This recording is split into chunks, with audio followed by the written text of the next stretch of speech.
On va faire un petit tour des nouveautés de la version 10.4.7 de Final Cut 10.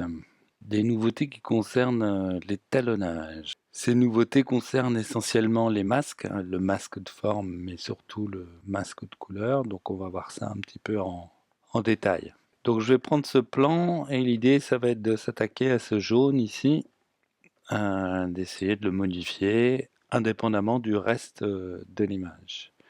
Donc pour ça, je vais lui appliquer un effet de roue des couleurs. Donc je vais enfoncer les touches Alt, Ctrl, Commande 2. Voilà, donc là je le vois apparaître ici. Et Commande 6 pour me retrouver à la rubrique couleurs de l'inspecteur. Donc les voilà. Et je vais ici ajouter un masque de couleur. Et ici, la nouveauté, c'est que jusqu'ici, on n'avait que ce mode ici, le mode 3D. C'est-à-dire qu'une fois qu'on avait choisi notre couleur, on avait un seul levier pour en modifier l'emprise.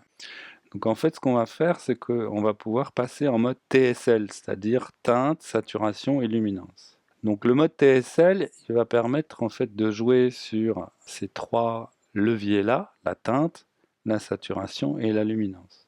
Malgré tout, on va quand même commencer par essayer d'être au plus près de ce qu'on veut. Voilà, là, je vais recommencer tant que je suis pas bon. Donc une fois que j'ai fait ça, Final Cut tout seul comme un grand va me dire, bah voilà, ce que tu as pipetté, ça se trouve vraiment à cet endroit-là, c'est-à-dire que tout ce qui est en dehors ici n'est pas concerné. Donc à cet endroit-là en termes de teinte. En termes de saturation, il me dit que ce que mon petit cercle a sélectionné, ce sont des pixels qui vont d'une saturation quasiment nulle jusqu'à ce niveau de saturation ici. Et pas après, c'est-à-dire que si jamais il y avait ici des pixels jaunes beaucoup plus saturés, ils n'auraient pas été pris en compte. Et en termes de luminance, il me dit que ce que j'ai sélectionné se trouve sur cette plage.